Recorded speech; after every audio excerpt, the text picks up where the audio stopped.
What's up, everybody? Welcome back to another Pitching Ninja's filthiest pitches of the day.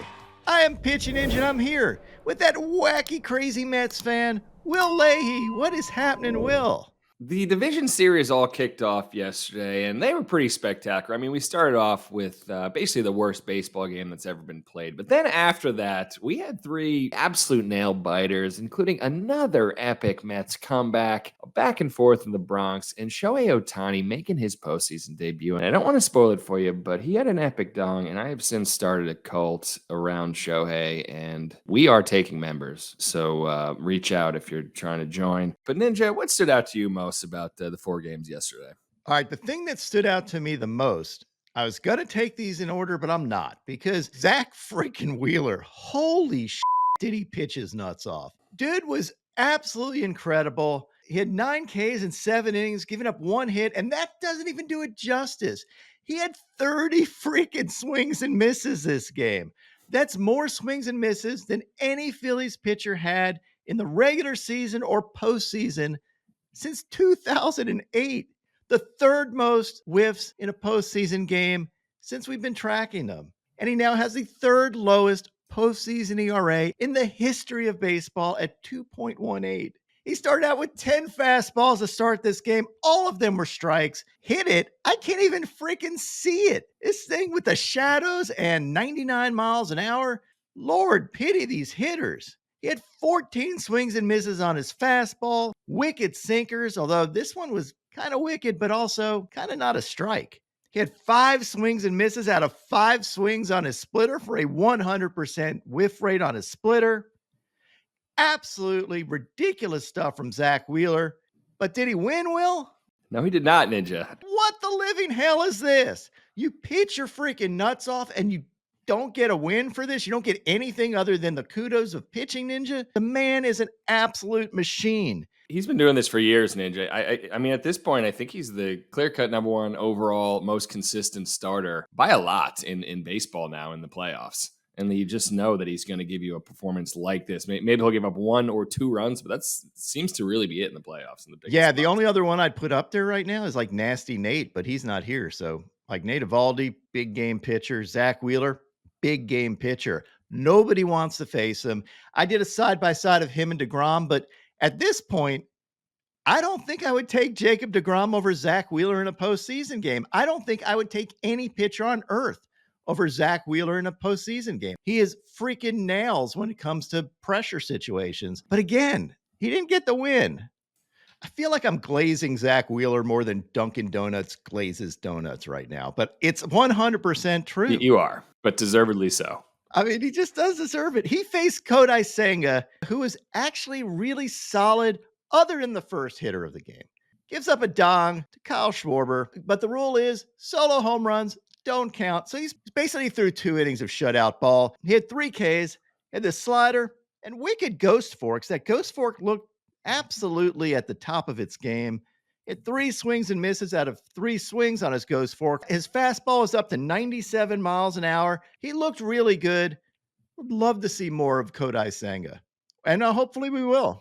I was extremely impressed because you give up a home run in your first batter in as raucous a situation you can be in. It can't be more intimidating than that. And then goes and throws 2 more innings. And again, he only pitched 5 innings all season. So you got to be completely psyched about this as a Mets fan. And, next game, he might pitch, they're saying 60-ish pitches. So he's got a pretty decent start in him next time. And best case scenario for the Mets this game. The Mets also turned in some really good relief appearances. David Peterson had this fastball for a K. Reed Garrett, wicked splitter.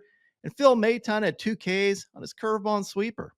The Guardians easily beat the Tigers 7-0 in the game that Will just called the crappiest game of the day, which it was. It was over very quickly. The Australian beach babe, Tanner Bibee, was outstanding with 6 Ks and 4 2/3 scoreless innings. These fastballs, sliders, changeups, and curveballs. Here's an overlay of his fastball and changeup. You can see why that combination would screw you up as a hitter. But they also turned in some really good relief appearances too. Tim Herron had 2 Ks in 1 inning with his fastball and slider. Cade Smith was absolutely ridiculous with 4 Ks and 1 1/3 perfect innings. And he K'd the side in the 6th. See what I did there? There it is. And here's an overlay of his fastball and splitter. You can see how much that splitter drops from the plane of that fastball. And also, Emmanuel Clase closed out this game with 101-mile-an-hour cutters, and this one that was more of a slicer than a cutter, slicing through a bat.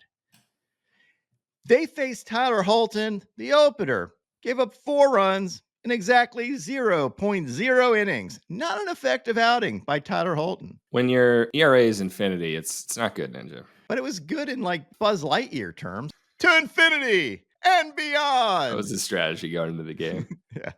The Buzz Lightyear strategy. I like it. Reese Olson was decently effective. He pitched well once he settled in. Took him a little while to settle in. But he had 4 Ks in 5 innings and had these wicked changeups.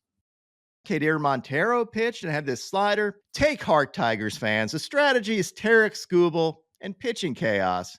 And you got Tarek Skubal going up next.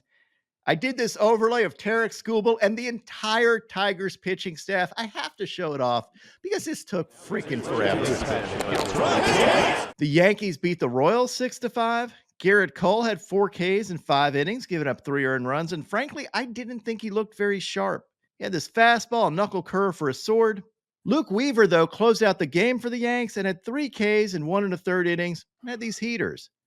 Cole faced Michael Wacha, who had 3 Ks in 4 innings, giving up 3 runs. He had this fastball, changeup, and cutter. Michael Lorenzen then came in at 3 Ks in 1 1/3 innings, giving up 1 run, had this changeup and sweeper. And Lucas Ursig showed why he's a weapon with 3 Ks in 1 1/3 scoreless and hitless innings, and this painted changeup and his elevated fastballs. Lastly, the Dodgers beat the Padres 7-5. Yoshinobu Yamamoto struggled heavily in this game. He had 1 K in 3 innings, but gave up 5 runs. He got his K on his painted fastball. The word around town, or at least from Dave Roberts, was that Yamamoto might have been tipping his pitches. I did a side-by-side here of 4 pitches against Machado, and you really can't see that much of a difference here. I'm looking at his glove position. The only thing I could pick up on is he presets his splitter grip. So you can see on one on the far right, which is the splitter, he doesn't wiggle his glove because he's not changing his grip. And the other ones, you can see him slightly wiggle his hand. Maybe that's what hitters picked up on, or maybe he just wasn't that sharp yesterday. Later, Alex Vesia came in relief, had this fastball and got absolutely fired up. Evan Phillips had this wicked sweeper. Michael Kopech struggled with command. He was throwing gas, but wasn't throwing gas over the plate. And then Blake Treinen came in and shut things down, putting on a sweeper show. He had these sweepers up to 21 inches of break. The good old artist, formerly known as the Witch, that we've come to know and love. He also picked up this sword on Tatis on this disgusting sweeper, and then swept Machado away to end the game. Machado going down at the end of games it's becoming a thing. Yamamoto faced Dylan Cease, who had 5 Ks in 3 1/3 innings, giving up 5 runs. Again, he wasn't perfectly sharp here. He did have these fastballs up to 99 miles an hour, the slider, and wicked sweeper. But I can't really blame Dylan Cease totally because check out this heater to Ohtani. There's a drive. It's a bullet. Was there any doubt? My man literally hits his spot perfectly. And it doesn't matter because he's pitching to a freaking unicorn. Ohtani goes, Blakata on this ball, sends it over the fence. You can see him yell out. I think he yells out like, let's go or something like that. And I think English. But dude was pumped up, throws his bat.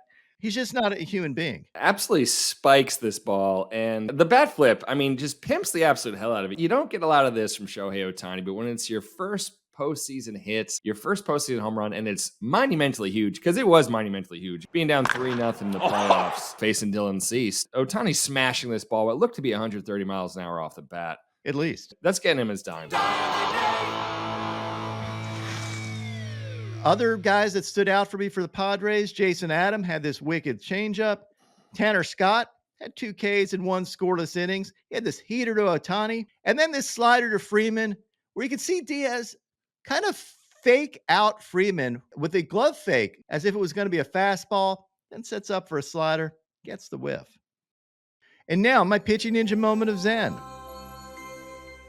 What did you think of Verdugo kind of coming through in that spot? I mean, we all know Dugo's a dog, man. I mean, he's been in moments. He's played for big teams before. This isn't anything new to him. He's played in big cities before. He played in Boston. He played in L.A., and I'm not talking about the Angels. You know what I mean? So, for me, he's been doing it. My picks of the day today, I'm going to take Yu Darvish for 4Ks or more. Then take Jack Flaherty for 4Ks or more. Take Luis Severino for 5Ks or more. And top it off with Christopher Sanchez for 4Ks or more. What would your picks of the day be?